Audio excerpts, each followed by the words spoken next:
The next event that has impressed my life greatly as I attended it in 2015, called Parliament of the World's Religions. It took place in Salt Lake City on October 15 through 19. I attended as a volunteer. I learned about it too late to do anything else. I had hoped to have a booth. I had hoped to even speak there at the Parliament if it might be possible. But so late that I learned about it that I volunteered to do anything I could to help out. As we attended the Parliament, we saw faiths from all over the world. We participated to, communicated with, interacted with all of these different people who had come essentially for similar causes, similar reasons. They have want to find the way, not only to express their own faith, to share it with others, but also to find a way to interact and cooperate together in peace, respecting one another for our differences, while seeking out our common ground so that we can love one another, trust each other, and be able to cooperate together effectively to do great things that could never be done on our own. I have great regard for those principles. My wife and I attended the Sikh Langar day after day as we were there. The Sikhs put on a Langar for everyone to have lunch every day of the whole time. They paid for it themselves. They went on faith that there'd be enough food for 10,000 people that could come by potentially every day for lunch. And I was so impressed with what I saw there at Langar that after 4 days of coming and having lunch there, I could no longer sit and just be served.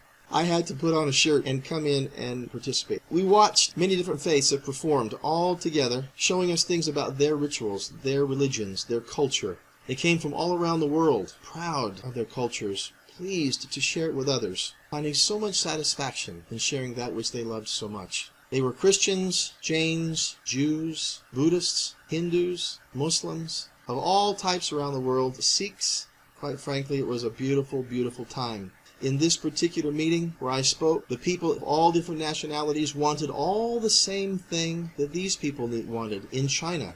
They wanted all the same thing as all of these children who met together on the stage. All different faiths, cultures, races, colors, creeds, they all joined together with their children and they sang together. It was a beautiful moment. 10,000 participants from 80 countries with 50 spiritual or faith traditions, all desiring peace and unity, gathered together here in the Tabernacle on LDS Temple Square in Salt Lake City. The last event, or one of the last events that I attended at the Parliament, was hosted for a discussion on nuclear arms. Now, this was particularly meaningful to me, not so much because of what was said in the actual event. Dr. Jane Goodall was the main attraction, and certainly said beautiful words, and drew a lot of people to the event. A bishop from the Salt Lake City Catholic Diocese also spoke on a panel of 4. In the end, the main thing that was said that had the greatest power behind it was to thank God that no one had pushed the button yet. As 1,500 attendants left the event, a man in tears expressed hopelessly to his wife. I overheard him say, "It's all just talk. They have no answers, no solutions. We have to do something." Literally, the man was distraught. Sometimes his face buried in his hands, the tears streaming down his face.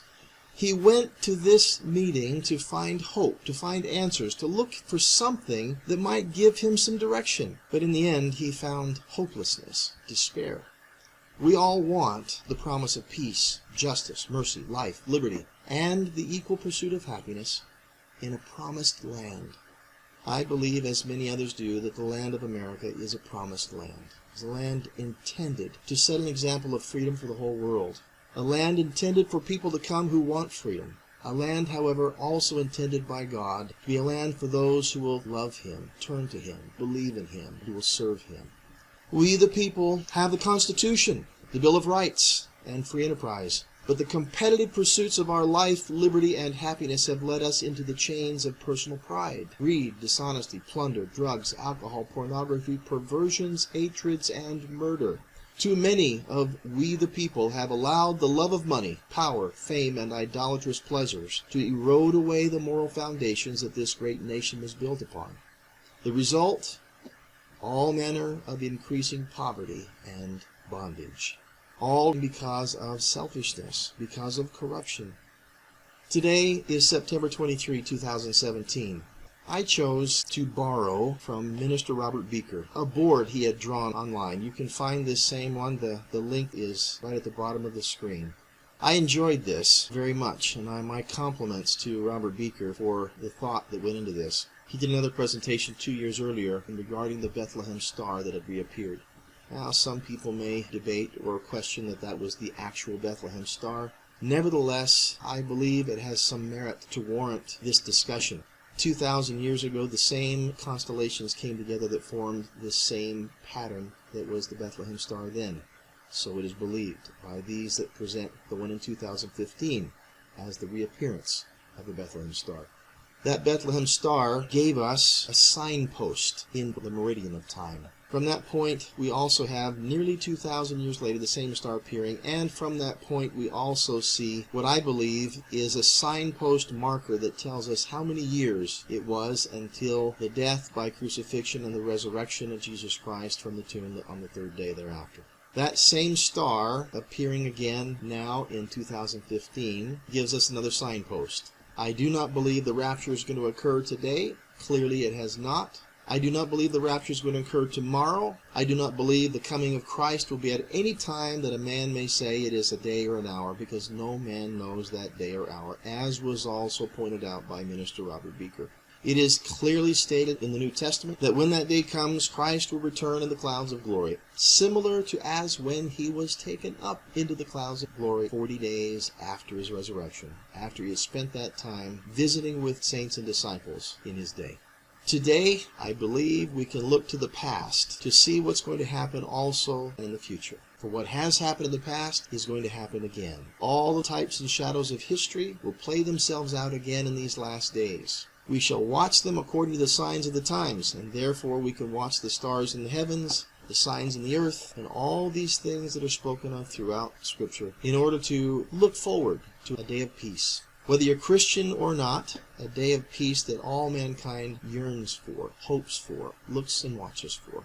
That day of peace, I believe, is still a considerable distance from us. Considerable in our perspective could be 10 years, 20 years, 30 years. I believe we might want to consider the signpost of this new star appearing to give us perhaps another 33 years, the life of Christ in numbers of years from the time that Bethlehem Star appeared in his day. Therefore, I suspect it may be possible that from the time this star has reappeared again, if indeed it is the reappearance of the same formation of the planets that caused that star to appear then, we may have approximately 33 years or so from now until that time of the coming of Christ. Now, that flies in the face of a lot of people who would love to see it come sooner.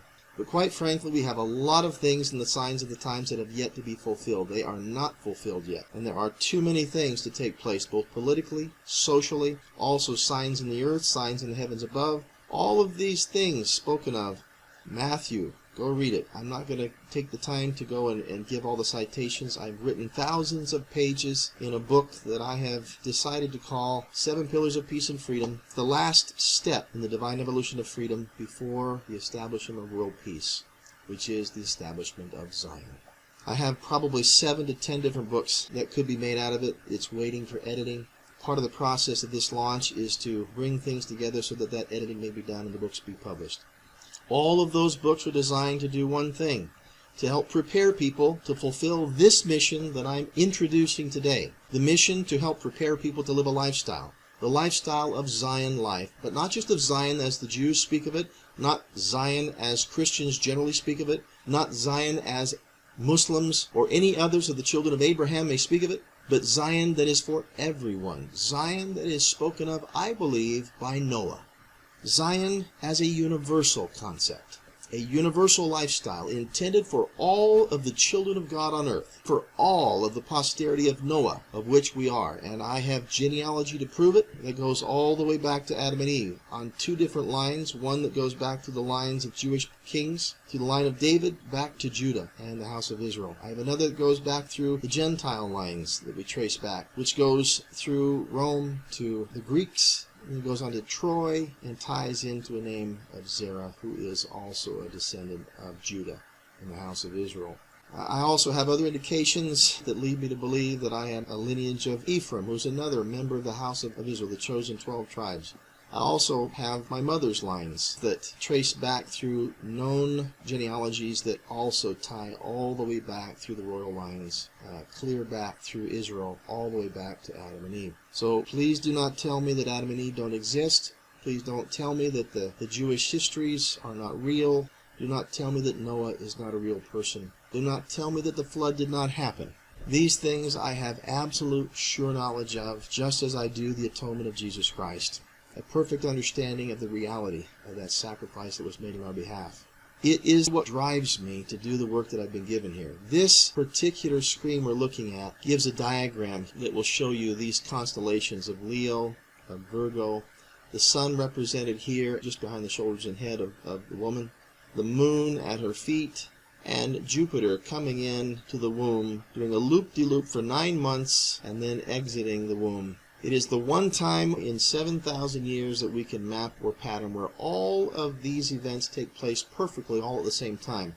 These constellations have come together on occasion before, but never have all of the pieces fit perfectly. Never has the cycle of Jupiter stayed here for a whole 9 months. Never has it been that the moon was always beneath the feet. Never has it been 2 years prior to this, to the date that the Bethlehem Star appeared again. Never has it been that every single star in the 12 stars making up the 9 stars of Leo and the 3 additional planets that have joined it during this time are all doing at the same time. All of these other events are happening perfectly. That does not happen by coincidence. It is by divine design. We're looking at a time which I believe is a significant sign in the heavens that we should pay attention to. However, whatever is being delivered today on September 23, 2017 is the great big question. What's going to happen on September 23, 2017? Well, I'm going to make a bold statement that I believe what's happening is the beginning of the last step in the divine evolution of freedom before the establishment of world peace. And what is that last step?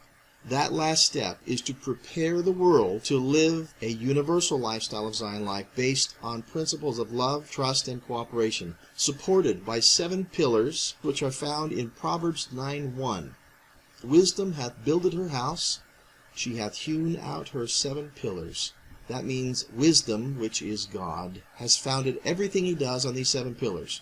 These 7 pillars I have done research on. The best I can come to are the highest principles and values of Judeo-Christian life, based on pure charity, pure love, unconditional love, and the breakdown of that principle into 7 categories, which I will describe at a later time.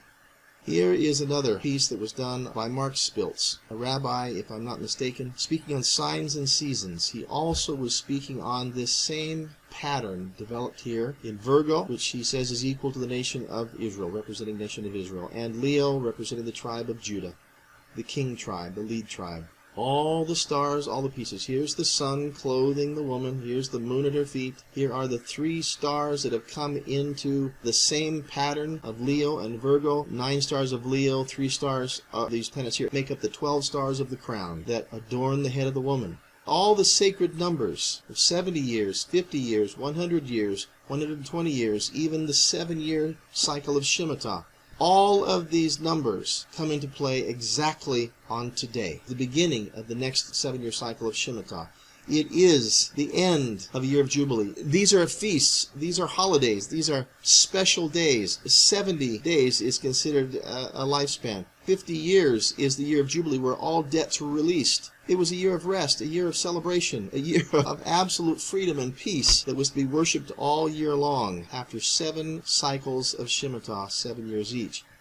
I want to point something else out about patterns. Now, I used to teach foreign currency trading, and I learned about mathematics of Fibonacci, played out all around us. It's played out in the heavens, among the stars, the planets, the universe, the galaxies. It is played out in the trees, in the plants. It's played out in animals. It's played out in the makeup of our human bodies. These mathematics happen naturally over and over and over throughout the world and the universe, every day, all the time. They always have and they always will.